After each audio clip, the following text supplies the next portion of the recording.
चलें जी, आज 2025 में चलते हैं, जहां मेरा दोस्त सूफी अपनी बेगम से बहुत ज़्यादा प्यार करता है। उसकी बेगम एक फिजिसिस्ट हैं। एक दिन सूफी बहुत रोमांटिक हो रहा था और उसने अपनी बेगम को कहा कि मैं तुम्हारे लिए तारे ज़मीन पर लेके आऊंगा। उसकी बेगम को यह सुनकर बहुत गुस्सा आया और उसने मार मार के सूफी को अस्पताल पहुंचा दिया। अब सूफी अपने बेड पर लेट के रोजाना सितारे देखता है और ये सोचता है कि उसकी बेगम ने उसे क्यों मारा। कुछ अरसे पहले मैंने फेसबुक पे एक सवाल डाला कि हमारे सोलर सिस्टम में सबसे गर्म जगह कौन सी है, जहां पर सबसे ज्यादा टेम्परेचर होता है। तकरीबन सब लोगों ने कहा सूरज। तो क्या वाकई सूरज हमारे सोलर सिस्टम की सबसे ज्यादा गर्म जगह है? आज के दो सवाल हैं, पर इनका जवाब एक है। सूफी को उसकी बेगम ने क्यों मारा और सोलर सिस्टम की सबसे गर्म जगह कौन सी है। नासा ने पिछले दिनों एक इमेज लॉन्च किया जो कि दुनिया को रात में सैटेलाइट से देखते हुए बनाया गया था। इस इमेज में दुनिया की रोशनियां दिखाई गई थीं और यह भी बताया गया था कि दुनिया को 13 टेरावाट्स की यानी 13 टेरावाट्स की पावर की जरूरत होती है। अगर आप 13 के आगे 12 सिफर लगाएं तो 13 टेरावाट्स बनती है, जो आप यहां पर देख रहे हैं। इतनी एनर्जी, ये एनर्जी कितनी होती है? 13 टेरावाट्स कितने होते हैं? अगर दुनिया का हर शख्स, हम ये ज्यूम कर रहे हैं कि दुनिया की पॉपुलेशन 7 बिलियन है, 7 अरब है। अगर दुनिया का हर शख्स 100 फ्लोरेसेंट लाइट्स जलाएगा तो 13 टेरावाट बिजली कंज्यूम होगी। अब इतनी बिजली हम कैसे प्रोड्यूस करते हैं? और इसमें एक और अहम बात भी है, और वो ये कि जो बहुत ज़्यादा रोशनियां हैं वो अमेरिका और यूरोप से आ रही हैं, जबकि दुनिया के बहुत ज़्यादा पॉपुलेटेड एरिया तो एशिया में है, जहां पर इंडिया है, चाइना है, पाकिस्तान है। ये वो इलाके हैं जहां पर सबसे ज़्यादा पॉपुलेशन है, पर यहां पर आपको बहुत ज़्यादा रोशनियां नज़र नहीं आ रही। इसका मतलब यह है कि यहाँ के लोगों को वक्त आने पर बहुत ज़्यादा एनर्जी की ज़रूरत होगी, और वो एनर्जी आएगी कहाँ से? एनर्जी के इस ग्राफ को देखते हैं। इंसानों को 1950 के बाद बहुत ज़्यादा एनर्जी की ज़रूरत पड़ी। हम यहाँ पर देखते हैं कि जैसे जैसे हम 2017 के करीब आते हैं तो हमारी एनर्जी की कंजम्पशन बहुत ज़्यादा हो गई। ये एनर्जी मुख्तलिफ सोर्सेज से आती है। मसलन जब इंसान पुराना था तो बायोफ्यूल से हम भैंस का गोबर जलाकर हीट हासिल करते थे। उसके बाद जब स्टीम इंजन आए, हमने कोल को दरियाफ्त किया तो स्टीम इंजन्स बने और फिर हमें कोल से एनर्जी मिलना शुरू हो गई।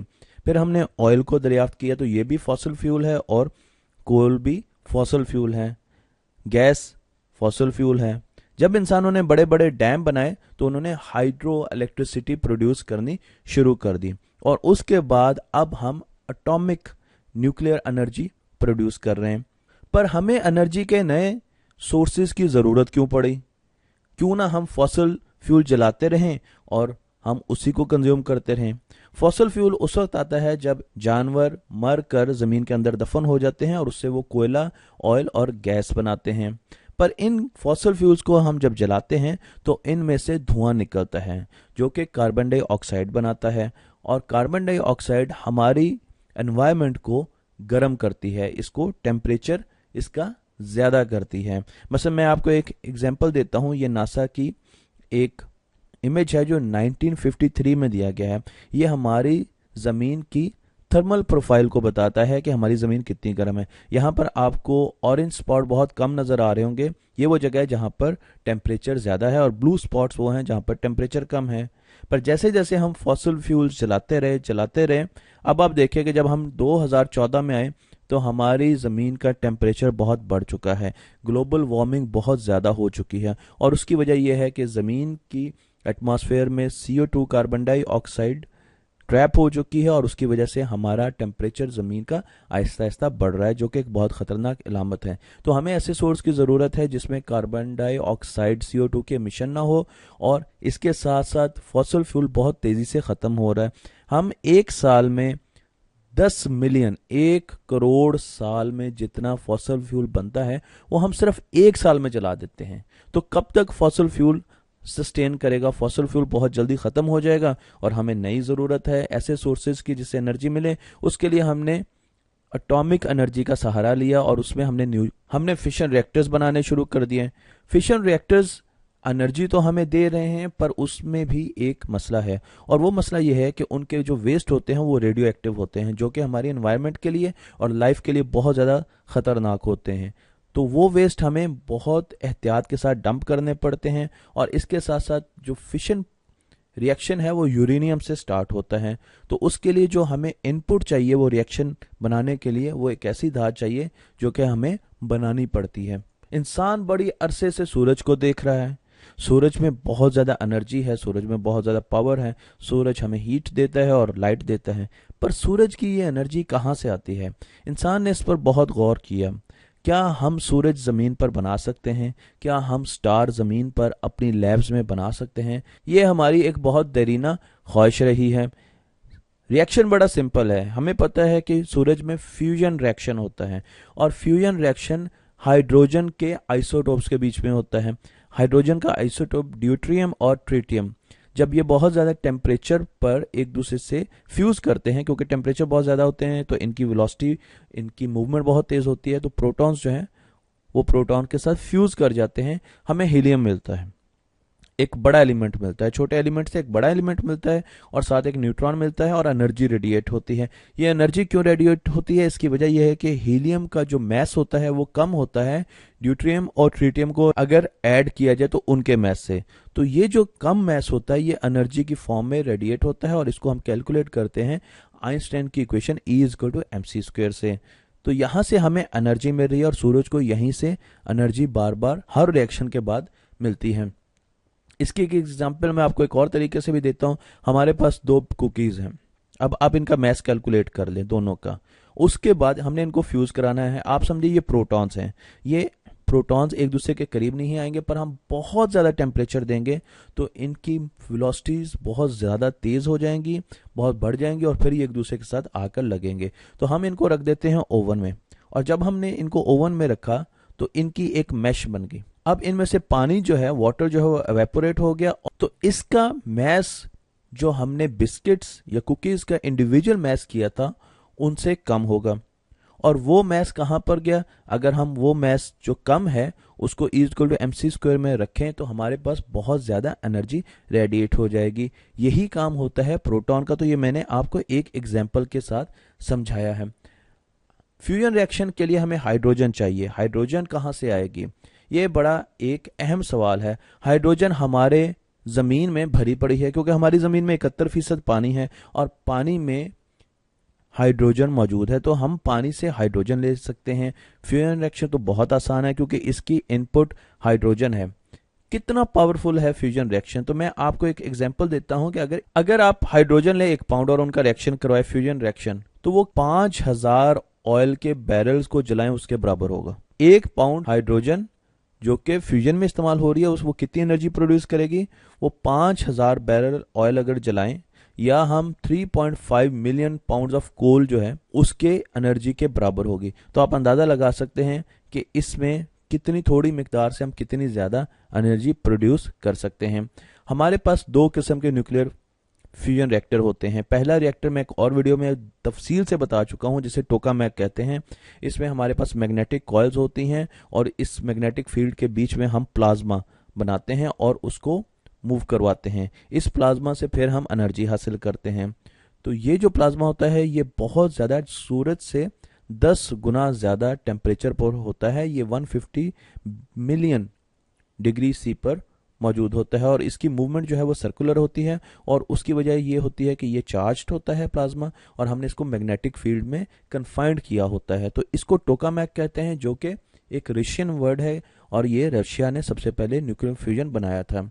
ITER फ्रांस में एक साइट है जो 2025 में एक मिनी स्टार बनाने जा रही है। ये टोकामैक फ्यूजन रिएक्शन पर बेस्ड एक साइट है, और ये एक मिनी स्टार बनाएगी जो कि सिर्फ 50 मेगावाट लेके 500 मेगावाट आउटपुट देगी। तो हम ज़मीन पर 2025 में एक छोटा सितारा बना चुके होंगे। इसके अलावा एक और तरीका भी है न्यूक्लियर रिएक्टर्स बनाने का, न्यूक्लियर फ्यूजन रिएक्टर्स बनाने का। हम आपको लेके चलते हैं नेशनल इग्निशन फैसिलिटी अमेरिका में, और यहाँ पर एक बहुत बड़ी लैब मैं आपको दिखा रहा हूँ। ये इतनी बड़ी लैब है कि अगर हम अमेरिकन फुटबॉल के 3 बड़े ग्राउंड ले लें तो वो इसके बराबर आएंगे। और यहाँ पर हम बहुत हाई इंटेंसिटी लेजर्स प्रोड्यूस करते हैं। मैंने आपको यहाँ पर भी इसकी इंटरनल्स दिखाए हैं, जहाँ पर आपको नजर आएगा कि यहाँ पर हम लेजर्स प्रोड्यूस करते हैं ज़्यादातर। और वो लेजर्स क्यों प्रोड्यूस करते हैं? क्योंकि हमने प्लाज्मा बनाना है, और हम एक, ये जो आपको एक कंटेनर नजर आ रहा है इसको हम हॉरम कहते हैं। हमने हॉरम में प्लाज्मा रखा होता है, छोटा प्लाज्मा का एक कैप्सूल रखा होता है। ये हाइड्रोजन होती है, फ्रोजन हाइड्रोजन होती है, और जब हम इसको बहुत ज़्यादा गर्म करेंगे तो ये प्लाज्मा भी बन जाएगा। तो हम इसको 192 लेज़र बीम्स के साथ गर्म करते हैं, टेम्परेचर देते हैं, ताकि ये एक छोटा सूरज बन सके। यहाँ पर आपको नज़र आ रहा है कि हॉरम जो है, ये कंटेनर जो पूरा है ये कितना बड़ा होता है। ये एक पेंसिल के रबर के बराबर होता है, और इसके अंदर वो छोटा सा कैप्सूल होता है जो कि प्लाज्मा बनने जा रहा होता है। अब अगर आप इसको देखें, सूरज हमारे पास बहुत बड़ा होता है, ये बहुत बड़ा एनर्जी का एक सोर्स है, पर जो स्टार हम यहाँ पर बना रहे हैं वो हमारे बाल के साइज का होता है, उससे कंपेरेबल होता है। तो बहुत ही छोटा सूरज जो है वो हम आईसीएफ में बनाने जा रहे हैं। और इसको बनाएंगे कैसे? ये बड़ा सिंपल तरीका है।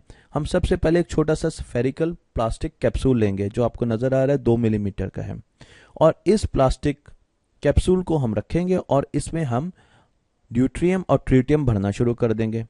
तो ये हमारे पास हाइड्रोजन है, और जब हम इसको भर देंगे तो ये फ्रीज हाइड्रोजन हमारे पास आ जाएगी, और उसके बाद हम इसको हॉरम में रख देंगे। ये पूरा कैप्सूल जो है, जो मैंने आपको दिखाया था, ये हॉरम है, और इसके बीच में हमने ये हाइड्रोजन का फ्यूल का भरा हुआ एक कैप्सूल रख दिया है। इसको हमने 192 लेजर्स के साथ गर्म करना है। 90 लेजर्स जो है वो हम एक साइड से दाखिल करते हैं, और 90 लेजर्स दूसरी साइड से दाखिल करते हैं, और वो इसको बहुत ज़्यादा गर्म करते हैं। इसके साथ साथ हम इसको गर्म करने के बाद कंप्रेस भी करते हैं। हमने इसको, इस कोर को कंप्रेस करना है। ये जो अंदर कैप्सूल है ये कोर है, इसको कंप्रेस करने के लिए हम एक्सरेज की इस्तेमाल करते हैं। तो इसको गर्म करने के लिए लेजर बीम्स यूज होती हैं, और फिर इसको कंप्रेस करते हैं, इसको छोटा करते हैं, इसके साइज को बहुत छोटा करते हैं। तो इसके लिए हम एक्सरेज का इस्तेमाल करते हैं। और आपको पता है कि जब हम किसी चीज को कंप्रेस करते हैं, गैस के एटम्स को कंप्रेस किया जाता है, तो उसका टेम्परेचर और बढ़ जाता है। तो दोनों कंडीशंस में इनका टेम्परेचर जो है वो बहुत बढ़ जाएगा, और इनकी डेंसिटीज भी बहुत बढ़ जाएंगी। इनकी डेंसिटीज लेड से 100 गुना ज्यादा हो जाएंगी, और उसके साथ साथ इनका टेम्परेचर जो है इस कैप्सूल का वो बहुत बढ़ जाएगा। ये 100 मिलियन डिग्री, जो सूरज का टेम्परेचर है वो 15 मिलियन डिग्री सी है, और इस वक्त इस कैप्सूल का टेम्परेचर 100 मिलियन डिग्रीज जा चुका है, जो सूरज से बहुत ज्यादा है। और ये सिर्फ 1 सेकंड के बिलियंथ हिस्से पर हम काम कर रहे हैं। तो बहुत थोड़ी देर के लिए हम ये काम करते हैं। अब इसको कंप्रेस करना जो है वो बहुत मुश्किल होता है। ये कैसे है? जैसे हम बास्केटबॉल की बॉल को मार्बल बॉल में कन्वर्ट कर रहे हैं, तो हम इसको 4000 गुना कंप्रेस करते हैं, उससे ज्यादा कंप्रेस करते हैं, और ये 1 माइक्रोसेकंड में होता है। और ये बहुत मुश्किल होता है क्योंकि हमने इसकी जो सर्कुलर शेप है उसको इंटैक्ट रखना होता है। सर्कुलर शेप जो है वो उसकी खराब नहीं होनी चाहिए। तो हमें हर तरफ से इक्वल फोर्स लगानी पड़ती है एक्सरेज के जरिए, और इसको कंप्रेस करना पड़ता है। तो हमारे पास इनर्शियल कन्फाइनमेंट फ्यूजन क्या होती है? हम सबसे पहले एक फ्यूल की छोटा सा कैप्सूल है जिसमें ड्यूट्रियम और ट्रिटियम होता है, और उसको हम लेजर के साथ हीट अप करते हैं। जब हम लेजर्स के साथ उसको बहुत ज़्यादा हीट अप करते हैं, तो उसके बाद हम एक्सरेज के साथ उसको फर्दर कंप्रेस करते हैं और छोटा कंप्रेस करते हैं। अब उसकी कोर बहुत गर्म हो जाती है, और वो कोर का टेम्परेचर आहिस्ता आहिस्ता बहुत बढ़ना शुरू हो जाता है, और एक वक्त ऐसा आता है कि उसकी डेंसिटीज इतनी ज़्यादा हो जाती है, उसका टेम्परेचर इतना ज़्यादा हो जाता है कि वो मिनी सूरज की शक्ल इख्तियार कर लेता है, और उससे हमें बहुत ज़्यादा पावर मिलना शुरू हो जाती है। तो क्या हमें अभी पावर मिलना शुरू हुई है?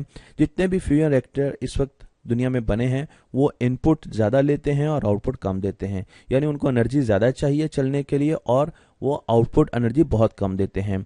इस वक्त जब हम ये बात कर रहे हैं तो आईसीएफ बिल्कुल ब्रेक इवन के पास है, यानी वो जितनी इनपुट ले रही है उससे थोड़ी सी कम, 3% कम आउटपुट जनरेट कर रही है। हम रिपीट, बहुत जल्द हमें खबर मिलेगी कि वो ब्रेक इवन कर चुके हैं, पर हमें जाना है यहाँ पर 1000 पे, जहां पर हम उससे बहुत ज़्यादा एनर्जी ले सकें। इस वक्त उन्होंने एक और टेक्नोलॉजी यूज़ की है जिसे हम अल्फा हीटिंग कहते हैं, जिसमें जो हमारे पास कैप्सूल होता है उसमें हीलियम को ट्रैप किया जाता है, और इससे हीलियम जो है वो फर्दर रिएक्शन जो है वो तेज़ कर देती है, फ्यूजन रिएक्शन तेज़ हो जाता है और हमारे पास और ज़्यादा टेम्परेचर्स पैदा हो जाते हैं। तो अल्फा हीटिंग की वजह से अब हम बहुत करीब हैं कि हम ब्रेक इवन हो जाएं।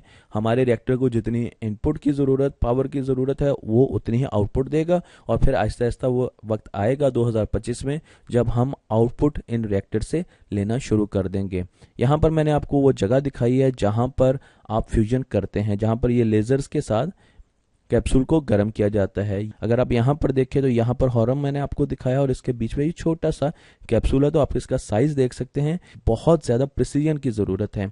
हमारे पास यहाँ पर ऑप्टिकल असेंबली बिल्डिंग है जहाँ पर लेजर्स प्रोड्यूस की जाती हैं, और फिर दो ब्रांचेस में लेज़र बे 2 और लेज़र बे 1, यहाँ लेजर्स जो है उनको प्रोसेस किया जाता है, एम्पलीफाई किया जाता है, और फिर उनको उस स्ट्रेंथ पे लाया जाता है जिस पे वो हॉर्म पर डाली जा सके, ताकि हम हॉर्म और उससे रिलेटेड जितनी भी हमारी मशीनरी या इक्विपमेंट है वो डैमेज ना हो सके। और इसके बाद यहाँ पर वो जगह है जहाँ पर फ्यूजन हो रहा है, जहाँ पे हॉर्म है और उसके अंदर कैप्सूल है। तो एक तरफ से रेज आई और फिर दूसरी तरफ से भी 2 रेज आई, और यहाँ पर फ्यूजन रिएक्शन होता है। फ्यूजन रिएक्शन सिर्फ एनर्जी बनाने के लिए इस्तेमाल नहीं हो रहा, बल्कि फ्यूचर में नासा ऐसे रॉकेट्स बनाएगी जो स्पेस में भेजे जाएंगे, और उनका इंजन जो है वो न्यूक्लियर फ्यूजन रिएक्टर के तौर पर काम करेगा।